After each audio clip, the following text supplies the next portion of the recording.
Welcome back, everybody, to No, It's You, Not Me. Thanks for tuning in to the Whisper Files. I'm Anthony. Let's get started. Today, we're going to talk about the phantom time hypothesis. Strap in, everyone. Today, on the Whisper Files, we're tackling one of the strangest, most hotly debated theories of history, the phantom time hypothesis. This one's a ride. Imagine this. What if nearly 3 centuries of human history never actually happened? Yep, you heard that right. According to the theory, the so called early Middle Ages, from roughly 614 to 911 AD, are pure fiction. This bizarre idea was first floated in the 1990s by German historian Heribert Illig, who argued that a trio of powerful figures, Holy Roman Empire Otto III, Pope Sylvester II, and Byzantine Emperor Constantine VII, were behind an enormous historical cover up. Their goal, to fiddle with the calendar so it appeared they were living in the year 1000 AD, a number packed with symbolic weight. Now, apparently, being alive in the year 1000 was the ultimate flex, and these rulers wanted the bragging rights. So, how'd they pull this off? By doctoring records, rewriting history, and inserting phantom years into our timeline. And the kicker? Illig claims this explains why the early Middle Ages feel like a cultural dead zone. Not much innovation, very little records, just knights and castles hanging around with nothing to show for it. He even went so far as to suggest that Charlemagne, a figure etched into our textbooks, might have been nothing more than medieval fanfiction. Imagine erasing 300 years of history. That's like saying the entire 1800s never happened.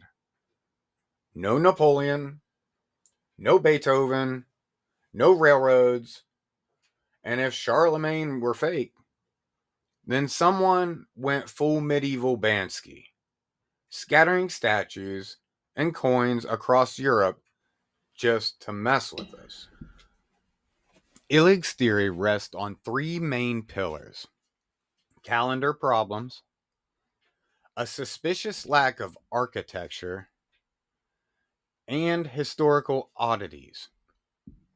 Now, the calendar issues: when Pope Gregory VIII introduced the Gregorian calendar in 1582, it was designed to fix mistakes in the Julian calendar.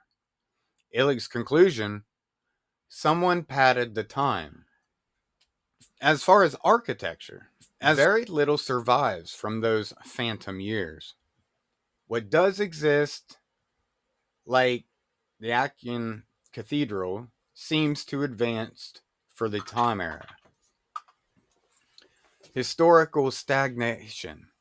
Europe and Byzantium both appear oddly stagnant during this stretch, almost as if civilizations just pressed pause.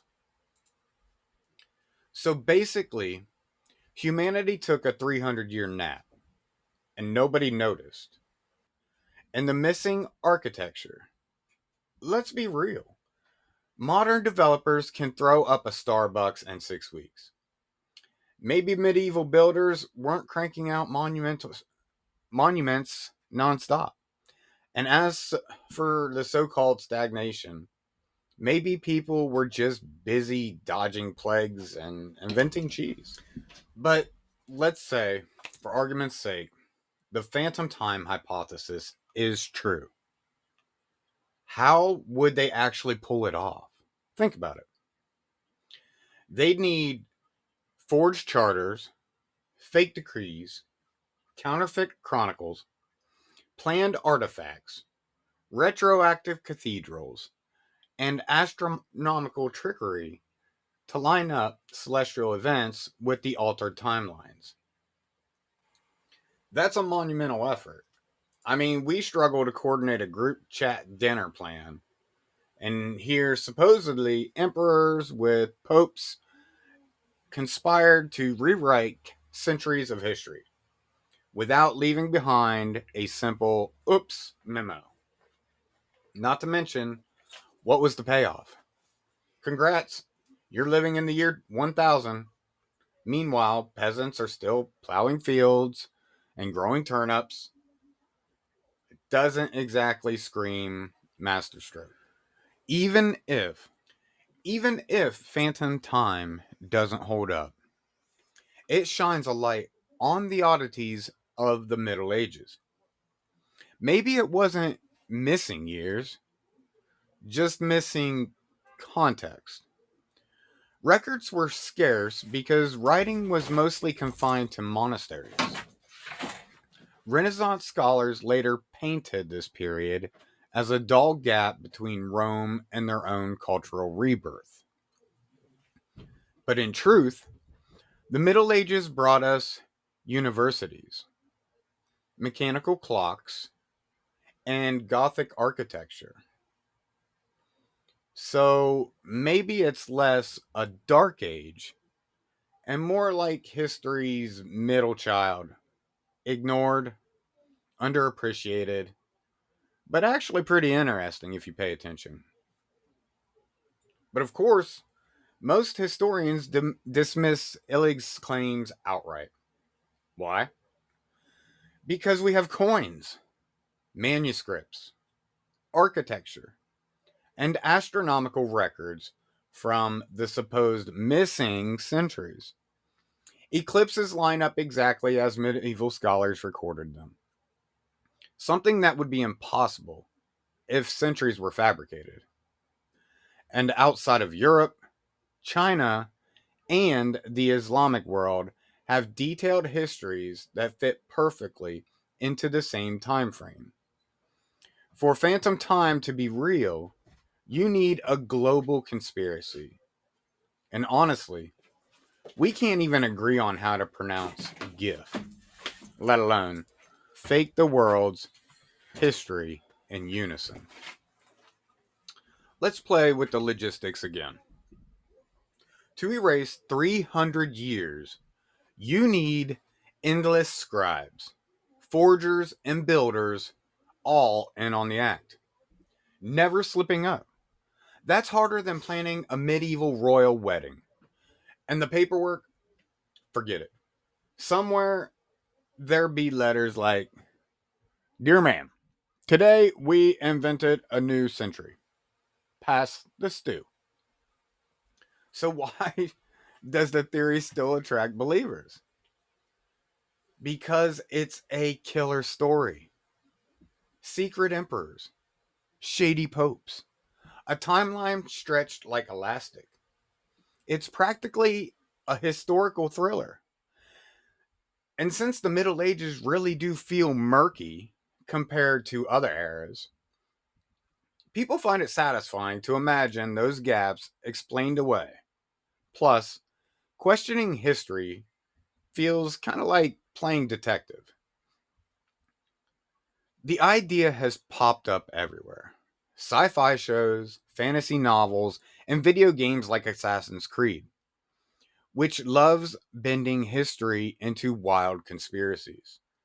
If nothing else, Phantom Time has been great inspiration for fiction. Someone called We've got ourselves a medieval Matrix.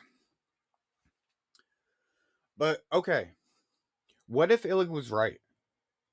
Then technically we'd be living in 1725 right now. Y2K? Forget about it. We'd have missed the millennium entirely. It would mean whole cultural gaps make sense. because they never happened.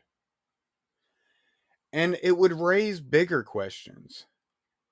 If history can't be trusted, what else can't we trust? Science? Maps? Expiration dates?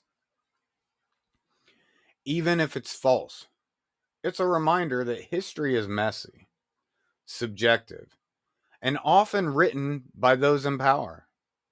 It's a giant game of telephone passed through centuries.